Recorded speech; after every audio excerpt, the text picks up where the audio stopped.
The day it all began was ordinary, which made the betrayal cut that much deeper.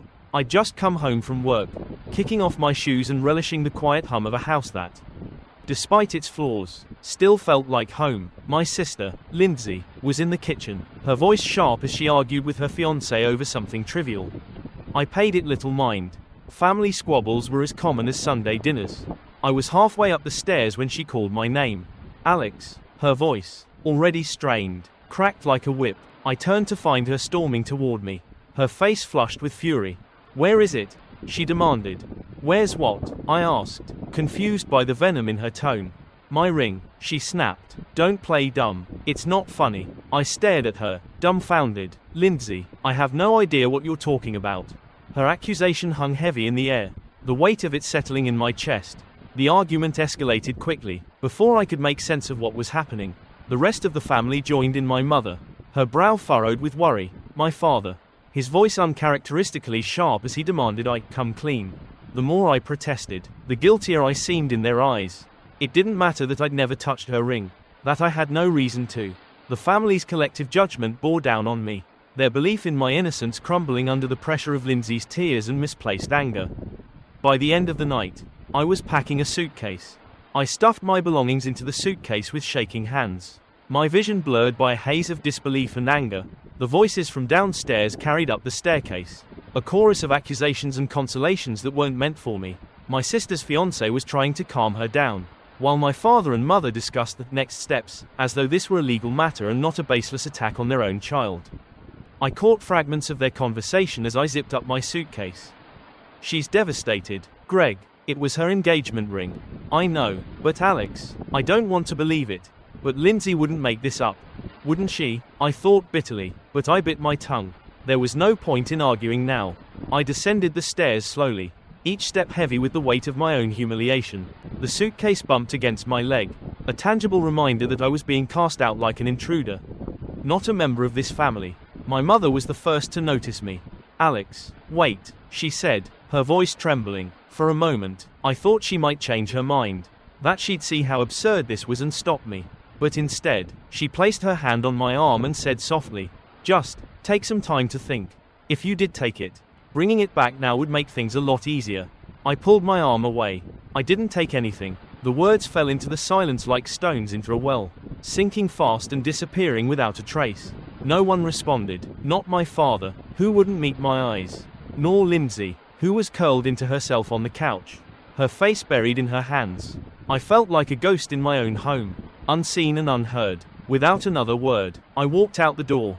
I drove aimlessly at first, the hum of the engine filling the void where my family's support used to be. My hands gripped the steering wheel tightly, the knuckles white as I tried to process what had just happened. The city lights blurred past me, neon streaks against the inky black of the night. Where was I supposed to go? I had no close friends, no relatives nearby. My job barely paid enough for rent, let alone a last-minute motel stay. I pulled into a dimly lit parking lot and turned off the engine. The sudden silence almost deafening. The car became my refuge that night. I reclined the seat as far as it would go and tried to sleep. But the weight of what had happened pressed down on me, making my chest ache. Memories of family dinners, holidays, and lazy Sunday mornings flashed through my mind, each one a cruel reminder of what I'd lost. By morning, I felt like a stranger to myself. The next few days were a blur of survival. I called out of work, too exhausted and disoriented to face my responsibilities. My phone buzzed constantly, at first Lindsay's fiancé asking if I'd changed my mind, my mother leaving voicemails filled with tearful pleas, and even a curt text from my father, "Bring it back. Don't make this worse than it has to be." I ignored them all. My savings were meager, but they were enough to get me through the first few weeks. I found a cheap, run-down motel on the outskirts of town and paid for a week up front. The room smelled faintly of mildew, and the wallpaper was peeling in the corners, but it was a step up from the car. Every night, I replayed the confrontation in my head, searching for clues. Why had Lindsay been so quick to accuse me? Was it guilt that made her lash out? Or had I done something unintentionally, unknowingly, to make her think I was capable of such a thing? The questions swirled in my mind, unanswered and relentless. By the second week, reality set in. I couldn't afford to wallow in self-pity. I needed a plan. My job at the local coffee shop wouldn't sustain me for long. especially with the added expense of temporary housing. I started scouring job boards, sending out resumes, and even picking up extra shifts at work. The long hours were exhausting, but they kept my mind occupied. One day, as I handed a latte to a customer, I caught a glimpse of my reflection in the shop's glass door. My cheeks were hollow, and dark circles framed my eyes. I barely recognized myself, but there was something else. Something harder to define. A flicker of determination, perhaps, or the faintest glimmer of resilience. I wasn't the same person who had packed that suitcase in tears. I was changing, whether I liked it or not. By the end of the month, I'd saved enough to rent a tiny studio apartment. It wasn't much, just a single room with a kitchenette and a bathroom, but it was mine. For the first time in weeks, I felt a sliver of pride. I was rebuilding, piece by piece, without anyone's help. I started to find small joys in my new life. Cooking simple meals on my thrifted stovetop, decorating the apartment with second-hand furniture, taking walks in the park and feeling the sun on my face. It wasn't the life I'd imagined for myself, but it was a life I was learning to appreciate. Still, the wound of my family's betrayal lingered. I avoided social media, unwilling to see photos of Lindsay's engagement party or my parents smiling in their cozy home. I wondered if they thought about me, if they missed me, but I couldn't bring myself to reach out. Not yet. As I drifted off to sleep one night, a memory surfaced, a quiet moment from years ago. Lindsay and I had been washing dishes after dinner, laughing as we splashed soapy water at each other. She told me I was her best friend, the one person she could always count on. The memory felt like a cruel joke now, but it also planted a seed of something I wasn't ready to name: hope. Perhaps, or the faintest inkling of forgiveness. For now, it was enough to keep me going. The next few months were a trial by fire. Every paycheck was meticulously allocated: rent, groceries, the bare minimum for utilities. I often found myself at the dollar store, scouring shelves for anything that could stretch my budget just a little further. On more than one occasion, I skipped meals, telling myself it was better to go to bed hungry than risk being late on rent. My apartment was small, but it became a sanctuary. The peeling wallpaper didn't bother me. The rickety chair at the thrift store desk felt like a throne compared to sleeping in my car. Slowly, I added small touches that made the space feel like home: a potted plant I found on sale, a second-hand rug that softened the cold linoleum floor, and a thrifted lamp that cast a warm glow over the room. Some nights, the loneliness was unbearable. I'd lie awake in the dark, the hum of the refrigerator the only sound, wondering if my family ever thought about me. Did they regret what they'd done? Did Lindsay even care that I was gone? But those thoughts were dangerous, so I learned to push them away. I threw myself into work instead. My shifts at the coffee shop became my lifeline. The steady rhythm of taking orders, steaming milk, and wiping down counters gave me a sense of purpose, however small. One afternoon, during a particularly slow shift, I found myself chatting with a regular customer, a woman named Dana. She was a few years older than me, with a kind smile and an air of quiet confidence. Over the weeks, we'd bonded over our mutual love of books, trading recommendations whenever she came in for her usual caramel macchiato. That day, as she handed me her payment, she paused. "You know," she said thoughtfully, "you've got a good eye for detail. Ever thought about photography?" I laughed, assuming she was joking, but she shook her head. "I'm serious. You've got the kind of patience and focus that would make you great at it." The comment stayed with me long after Dana left.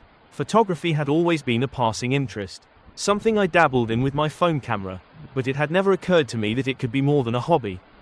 That night, I started researching. I couldn't afford a fancy camera, but I found a used one online for a fraction of the price. It was a risk spending money I didn't have to spare, but something about it felt right. For the first time in months, I felt a spark of excitement, a sense of possibility. The camera arrived a week later, packaged in a scuffed box with instructions that looked like they'd been photocopied 100 times. I spent hours fiddling with it, teaching myself the basics through YouTube tutorials and trial and error. My first few shots were laughably bad, blurry, overexposed, poorly composed, but I didn't care. For the first time since I'd been kicked out, I felt like I was building something just for me. I started taking photos on my days off, wandering through parks and city streets with my camera slung over my shoulder. I loved capturing the way light filtered through tree branches or the candid expressions of strangers passing by. Slowly, my skills improved. I even set up a small online portfolio, hoping to turn my hobby into a side hustle. To my surprise, People responded. A local bakery hired me to photograph their new menu items. A couple asked me to take their engagement photos in the park. Each gig was small, but they added up, both financially and emotionally. For the first time, I felt like I was carving out a place for myself in the world. As I built my photography business, I couldn't help but reflect on the journey that had brought me here. The pain of losing my family was still raw, but it no longer consumed me. I'd learned to channel my anger and sadness into something productive, something that gave me a sense of purpose. I still thought about them often, though. I wondered if Lindsay had gone through with her wedding, if my parents had adjusted to life without me. Sometimes I caught myself scrolling through social media, looking for traces of them, but I never reached out. The fear of rejection was too strong. One evening, I stood in my apartment, looking around at the life I'd built. My photography prints adorned the walls, and the tiny kitchen smelled of homemade soup simmering on the stove. It was a far cry from the life I'd known, but it was mine. I was proud of it. I still missed my family, of course. Some nights, the ache was sharper than others, especially during the holidays, but I'd learned to live with the pain, to let it coexist with the joy I was creating for myself. And then, just as I thought I'd moved on, everything changed. It came late on a Tuesday night. I was editing photos at my desk when my phone buzzed, the screen lighting up with a name I hadn't seen in years: Mom. My heart raced as I stared at the screen, debating whether to answer. Part of me wanted to ignore it, to protect myself from whatever fresh wound this call might bring. But another part of me, a quieter, braver part, needed to know. I picked up the phone. Alex. My mother's voice cracked, heavy with emotion. We found the ring. Her words hit me like a freight train. For a moment, I couldn't breathe. My mind raced to process what she'd just said. They'd found the ring. Alex. My mother's voice quivered on the other end. Are you there? I swallowed hard, gripping the phone so tightly my knuckles ached. Yeah, I managed, my voice hoarse. I'm here. It was in the garbage disposal, she said, the words spilling out in a rush. Lindsay was cleaning the kitchen and found it stuck down there. It must have fallen in when she. Her voice broke, and she started crying softly. I stayed silent, the weight of her admission settling over me like a heavy blanket. The anger I'd buried over the past 3 years threatened to resurface. But I forced it down. I'd spent too much time rebuilding myself to let it take over now.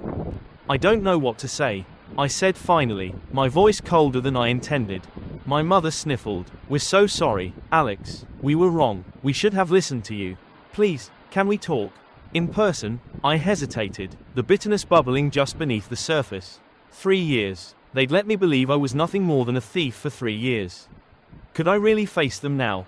But another part of me, the part that had spent countless nights missing them, aching for their love, couldn't say no.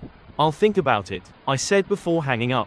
That night, sleep was impossible. I lay awake, staring at the cracks in my ceiling as a storm of emotions raged inside me.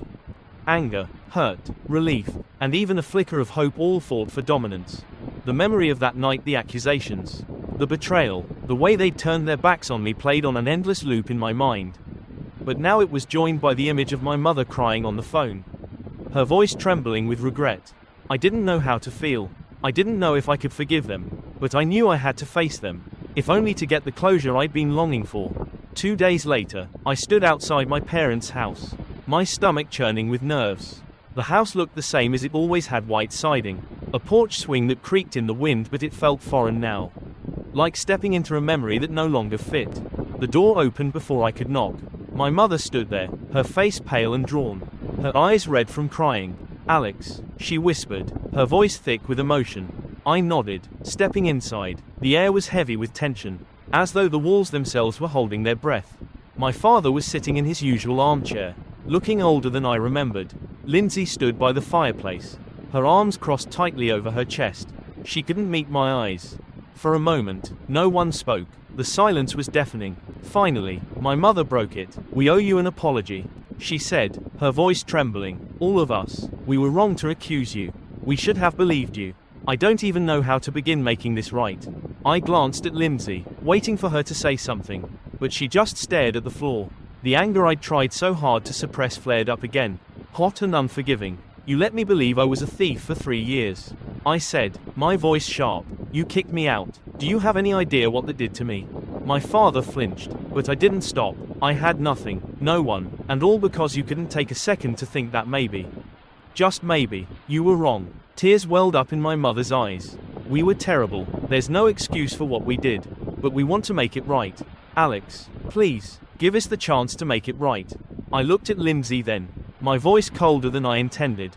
And what about you? She finally lifted her head, her face pale and streaked with tears. I don't know what to say. She whispered, I was wrong. I ruined everything. I'll never forgive myself for what I did to you.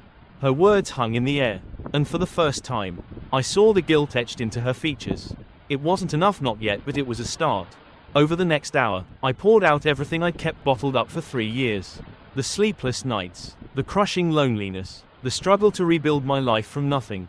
I didn't hold back, and they listened in silence, their faces heavy with regret.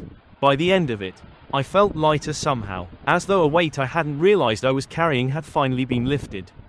I don't know if I can forgive you, I said honestly. Not yet, but maybe, someday. My mother nodded, tears streaming down her face. We'll wait as long as it takes.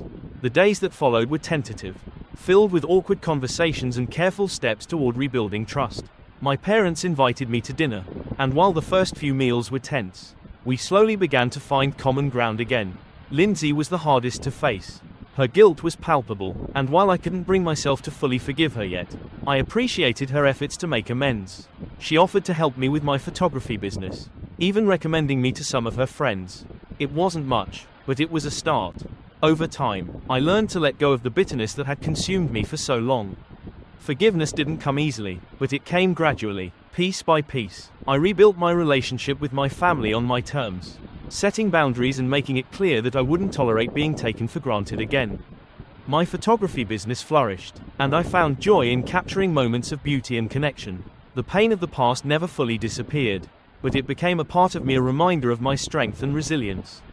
3 years ago, I thought I'd lost everything, but in losing my family, I'd found myself, and when they came back into my life, it was on my terms, not theirs. As I stood in my studio one evening, sorting through a pile of prints, my phone buzzed with a message from Lindsay. I know I don't deserve it, but I hope you can forgive me one day. You're still my best friend. I stared at the message for a long time before typing my response. Maybe one day. We'll see. I hit send and set the phone down, a small smile tugging at the corners of my lips. The journey wasn't over, but for the first time in years, I felt at peace.